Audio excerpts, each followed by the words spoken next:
Welcome to the CDN Leadership podcast series. My name's Joanna Campbell. I'm the principal of Dumfries and Galloway College, and I want to introduce you to my co-host, Valerie Jackman, who's lead for leadership and governance at the College Development Network. Hello, Valerie. Hi, I'm really looking forward to this today, Joanna.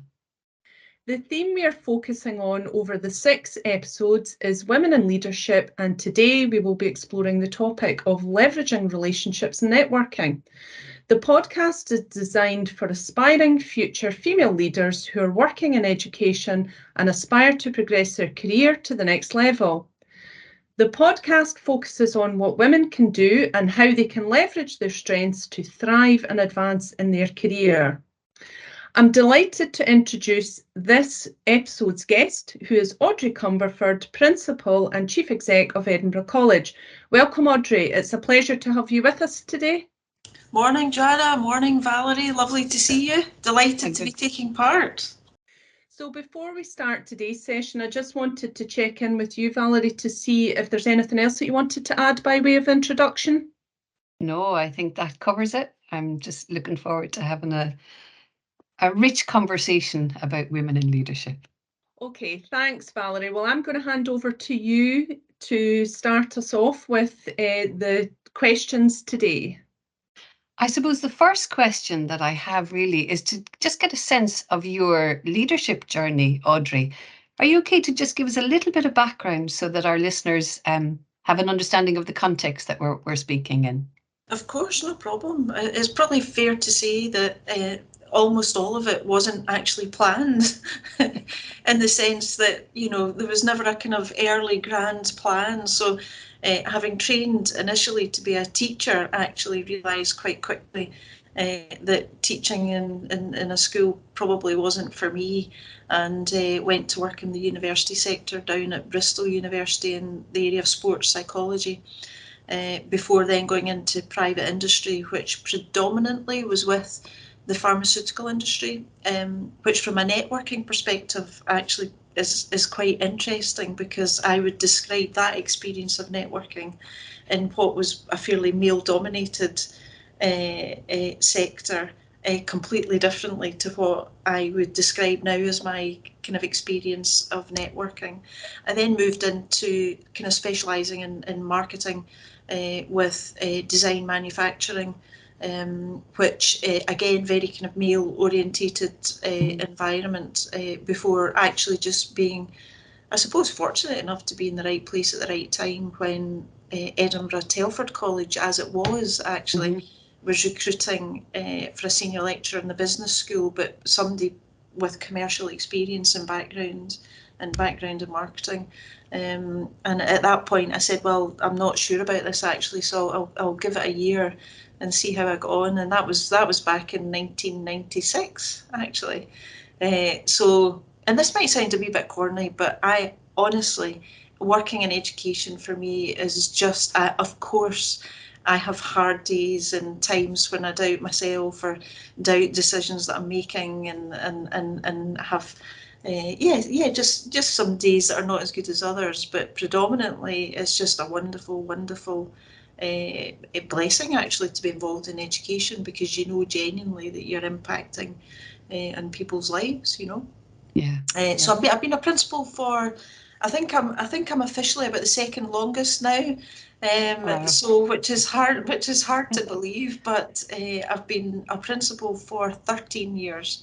The latter 4 of that has been at Edinburgh College, so I've kind of almost come full circle actually, coming back to my roots, because I studied as a student in Edinburgh. My first job in a college was in Edinburgh, and I'm back at Edinburgh College, which for me is like the dream job in the sector actually, feel so lucky. What a wonderful journey. What a really rich journey as well. So if the focus of the conversation today is about networking, why do you think it's so important? Because it's based on the assumption that actually you can't do everything yourself, you can't know everything yourself, and I respect that there are other people around you who can add value to you either add to you at a very personal level in terms of just your very personal journey and experience as a leader, or in very practical ways. You know, I often use the term phone a friend. You know, Jana's on that list where, you know, again, you know, I absolutely know I don't have all of the answers for everything. And it's really, really important to challenge myself and to cultivate. And I think relationships is probably a better word than networking, actually, because I do think networking has got some negative connotations attached to it, which I've kind of alluded to in my introduction. So it is about using those relationships. And again, by definition, for me, that has to be a two-way a two-way experience. It can't all just be one way or transactional. It has to be something that all of the parties involved feel there's added value, there's benefit to it. It's about broadening your horizons. It's about testing your thinking. Some of it can be very personal in the sense that it's about you. Actually, if you want to get better, or if you want to you know, change your career, if you want to move into a different career, if you want to take on more responsibility, why on earth, in my view, would you not pick the brains of somebody who's already got the t-shirt or has been on that journey before you, or a role model that you can say, right, I need to soak you up in terms of your experience. So in my view, it's actually it should be right up there as one of the key things that you consciously think about as a leader, and you consciously do something about it as a leader. Yeah. We deliver the CMI leadership programs and also the executive leadership program. And that's something that comes up quite a bit. It's interesting because women feel a little more uncomfortable about the idea of networking. Sometimes women will say, it just seems a bit manipulative. But we talk about how important it is. One of the workshops that's delivered talks about how important it is to have people around your fire. You know, exactly what you're saying. You can't do it all yourself. So how do you make those connections where you can support other people, but they can support you and even challenge you? You know, it's not to get a group think, it's just to get different mindsets and insights as well. So yeah, I can. Yeah, no, I mean, absolutely. It's like, I mean, I suppose I can understand why some people might see it as something that they don't particularly want to do. Maybe that's because of experience, actually, is that there are people who I would say abuse the ethos of networking. And you know, and I've had experience of that, you know, particularly when I worked in more commercial environments where, as I said, kind of maybe more male orientated. Now I was much younger and much less experienced than I am now, but in those days I viewed networking as a very negative thing, because to me my perception was that it was a boys' club, that it was really, really beneficial to play golf because that's what they seemed to do. You know, a lot of business was done on the golf course. A lot of business was done going out for dinner, and you know, and for me, it did feel like something that was a very hard thing as a woman to break into, because you know, you maybe didn't have the same interests, or you know, just physically you were different, and you know, so I can understand why women are cautious about it. But I mean, there are whole industries exist out there, basically on the basis of promoting networking. I mean, I myself was involved in it's a kind of a group, and it was male, you know, women, men, and specifically that was people in different industries, but at a similar level in terms of chief executive level. So there was a recognition that because of your role, you had certain responsibilities, but also challenges and issues that you were dealing with in work. That this organisation brought people together on a regular basis from a huge spectrum of experience in industry sectors to have discussions, to network. about challenges, about solving challenges, about your leadership style, and so on. And again, hugely beneficial, because, and particularly when you become a leader, people use the kind of throwaway phrases, "It must be lonely at the top." Yeah. And sometimes it does feel like that, and that there's a lot of things you can't necessarily share, or you don't want to worry and burden people because that's what you're paid to do, and your network becomes in some ways probably smaller, and therefore even more important. So you can feel exposed in a way that you might not if you're part of a kind of team type approach.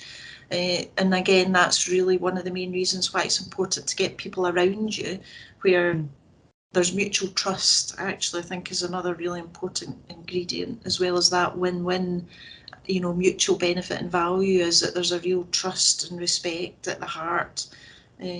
Some networking and relationships can be fairly superficial, but as long as people know that and understand it, LinkedIn, for example, I think I probably accept pretty much every invitation to connect with me. I don't really think about it. I just accept it because I think, well, if somebody's taking the time to do it, it would be rude not to. But I don't ever engage with these people, or if I do, it's very transactional. It's like, Audrey, can you do this for us? Are you interested in this product? No, I'm not. Yes, I am. End of, Yeah. Joanna, what's your experience? Just interesting to hear. So I pick up on the point that Audrey made about, sometimes feeling slightly intimidated by these networks. And I think as you progress up through your career, the more confident you become as a leader, then the easier it is to make those connections. And I guess there's this whole sort of train of thought around women prefer to build strong personal relationships as opposed to transactional ones. But I think there's a time and a place for both. And part of your confidence as a leader is building, the ability to be able to differentiate between the two. But I guess as you are, early on in your career, it's trying to get over that fear of, pushing yourself forward into these networks. And, my reflection on it is perhaps women are less effective at that than men, but maybe that's just my view on that. I don't necessarily know if that's, a universal, line of thinking. I have no idea, but I'm always interested to hear from other people's experiences of that.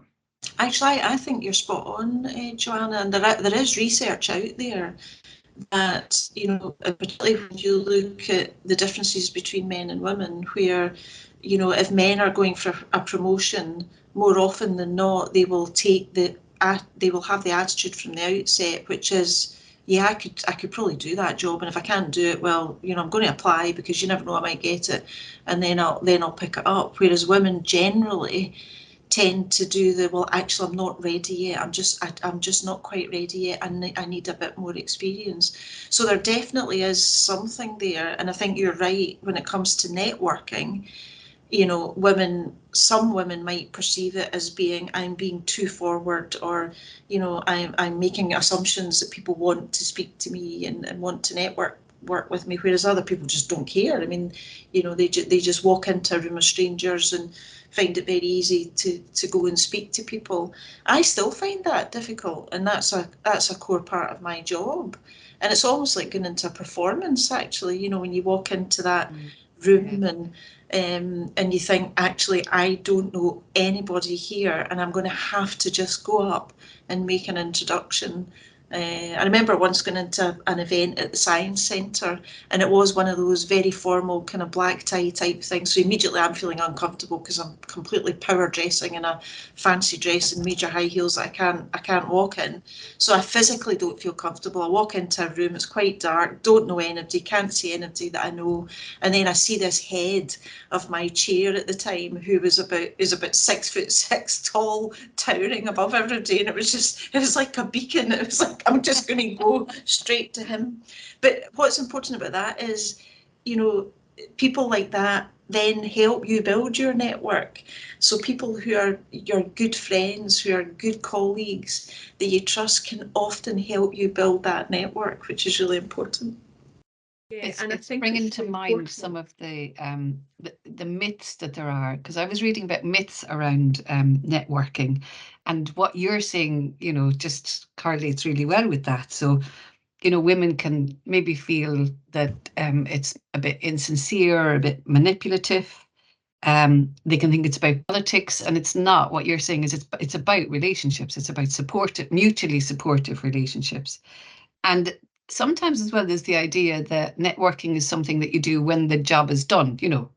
It's an added extra. But what you're saying, Audrey, is that it's really important. It's a real core part of that leadership role to be building a supportive network. So see that thing, the myth you mentioned there about political. So political with a small p is, I remember a minister within government a fairly long time ago saying to me, Audrey, my advice to you is that you need to develop your political acuity.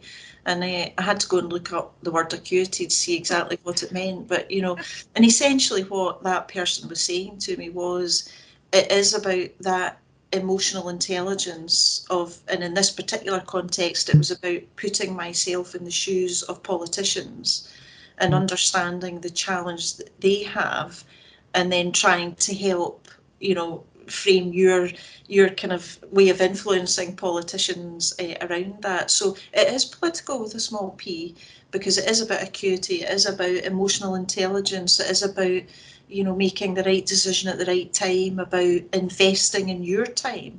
I mean, I think if you see networking as being insincere and manipulative, what I would say to people who feel that is, no, it's not, because of how you behave. So Yes, if you're authentic and you're not manipulative, i.e. you're genuinely looking at a way of developing a mutually beneficial network, then that's a positive thing. And it's not about how many contacts you have either, is it? Because No. I see that, I spoke to somebody recently, and they were speaking. It was a conversation between three of us, and one person was hugely impressed that the other person had over, I don't know, 200,000 followers. And he said, the thing is, I don't know the vast majority of those. I actually know a handful of those. That comes back to what you were saying as well, Audrey, about, having connections where you can, it's transactional and you can communicate and send messages out. But a core kind of network is really important as well, where there are genuine relationships and genuine supportive relationships. So it's not about numbers, is it? Oh no, I mean, I absolutely not. I mean, it's, having, I mean, that you do come across people who just name drop all the time, who are absolutely, completely, so and so's, I know them, I've got their phone number, they've got my phone number, and actually I just don't pay attention to that at all, because it's a bit like friends. I don't do Facebook actually, and Facebook's the same. People have got hundreds and hundreds of friends. I could count my really good friends that I could phone in the middle of the night and ask them for help on one hand. And when it comes to my really, really strong networks that go beyond the superficial in my career, again, it's not a huge number actually, because it is about investment, it's about authenticity, it's about time. All of these things is really, really important. So yeah, totting up the numbers is that's somebody who's into networking who's not authentic and potentially, Yeah. And have you any examples of how it really benefited you in your career? What would examples be? Well, actually, yes. I remember interviewing. I was on a public appointments panel, and I remember interviewing one of the people that was interviewed to be joining a board, and I was on the panel. I knew instantly, I probably shouldn't say this if there's HR people listening, but when this person walked into the room, within 2 minutes, I was just like that. Oh my goodness, this person is wonderful. I think they're brilliant. I've really clicked with them. And after that formal process, I then got in touch. And this particular individual was involved in private industry. Was, you know, like managing director, chief exec, you know, big job of a massive global organisation. And that individual ended up becoming a kind of mentor for me. And actually, you know, we still stay in touch. And actually, we've bounced off each other a few times in terms of, you know, where I think I might have been able to help him and vice versa. And also, I mean, you know, there is that reality actually where, particularly when you're looking at advancing your career, you know, if people know you and they know what you're about, they know what makes you tick. If they see an opportunity that they think, actually, do you know what? I think you'd be good. Of course, somebody who's a really good, strong network for you is going to say, actually, I think you should look at that. You know, that's we're lucky to be in that position, and I'm amazed at the number of people who don't have probably the leg up that I had, or Joanna that you had, or Valerie that you had, where, you know, you maybe had, you know, good friends around you, good family who were absolutely making those connections, early connections for you. And I've benefited hugely from that, there's no question. But what happens if you don't have that around you? Therefore, you do have to work at that yourself. So if you were then thinking, so for young women who you know, who either are starting their leadership journey or they're aspiring to be more senior leaders, if you were to give some guidance or advice on how you start and how you go about developing your network, what would it be? And I'll put that to both of you, actually. Hey, Joanna, do you want to go first?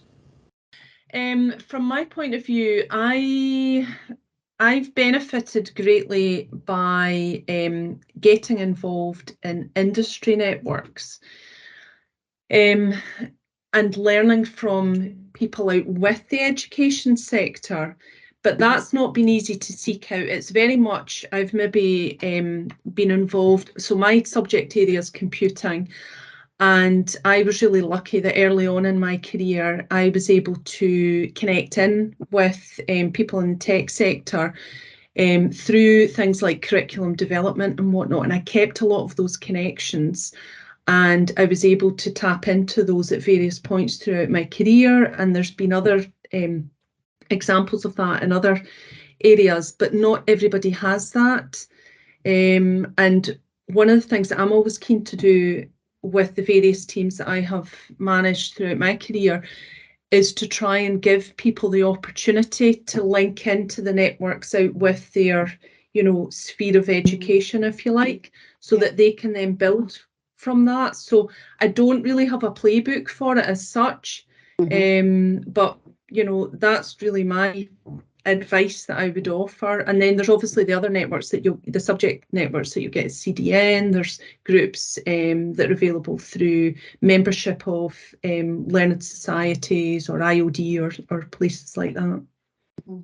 Yes, I suppose, I mean, what Joanna's just described there almost is that kind of ripple effect where, you know, start off with the obvious network, you know, so that's people that you respect, admire, or role models, people that you work with that are in a similar role.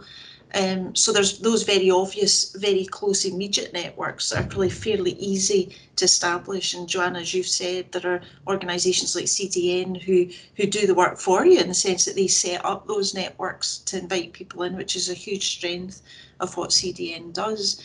And then even just through that, networks generate networks, you know, so people generate contacts with other people. So just naturally, you will find your network starting to evolve and start to expand and grow.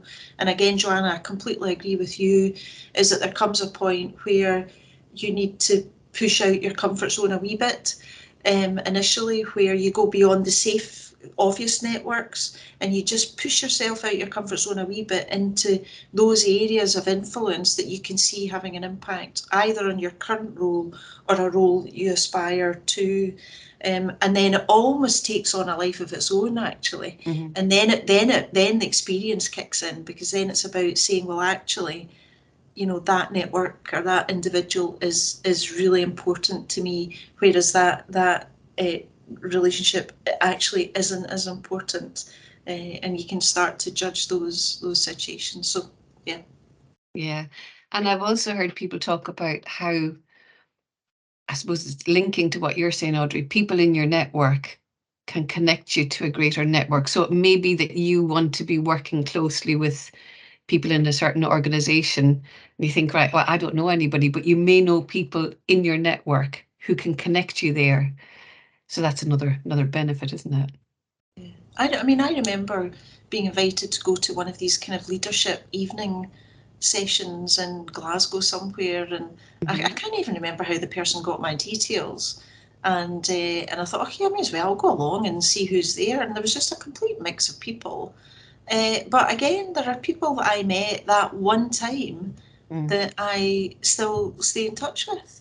If they've got a business idea, or so again, it's just, and in some ways I probably thought when I went to that, actually, I'd rather just stay at home and just cook a nice dinner and relax a wee bit before I have to get up for work the next morning. But, so sometimes you just have to say, actually, no, I think I'll do this. Might be rubbish, but hey, well, you've only lost, 3 hours of your life, I guess. Okay, well, that's been the fastest half an hour I've had in a long time, Joanna. What do you think? Definitely. And it's been a pleasure talking with you, Audrey. I wonder if we could just maybe finish off with just maybe a couple of questions around, what advice would you give yourself, your 16-year-old self, and B, any sort of top tips that you wanted to give any sort of aspiring female leaders? So start with the first one. Oh goodness, think back to when I was 16. My goodness. Actually, I think you probably do underestimate at that age just how important it is to try and develop those kind of, your world is actually probably very, very small at that time. And as I said, I was lucky because I had people around me that were helping me make those connections, actually. So that was just, that's just the way it was, and I was so lucky. But I think it is about saying, actually, it's great if you've got the strength to rely on yourself in good times and bad times, but it's always, I think, better to do that journey with other people as opposed to on your own. And then for people who are aspiring leaders, is the first port of call is go and speak to somebody who's in the role that you are aspiring to be or have. And even if you're not sure about it, doesn't matter, go and speak to them and just make the call, because I've always found 9 times out of 10, most people who are contacted will say yes, I'd be happy to help. You might get the odd one who'll say I'm too busy, in which case that's fine, move on. Great. Thanks, Audrey. And thankfully, there aren't too many that say no, thank you. Certainly, in my experience, most people are more than happy to help. It's just getting the courage to be able to go and ask for that help. So that's us at the end of today's episode. A big thank you to this episode's guest, Audrey Cumberford. Thank you. Thank you, Valerie. Thank you, Audrey. Thank you. Bye, everyone.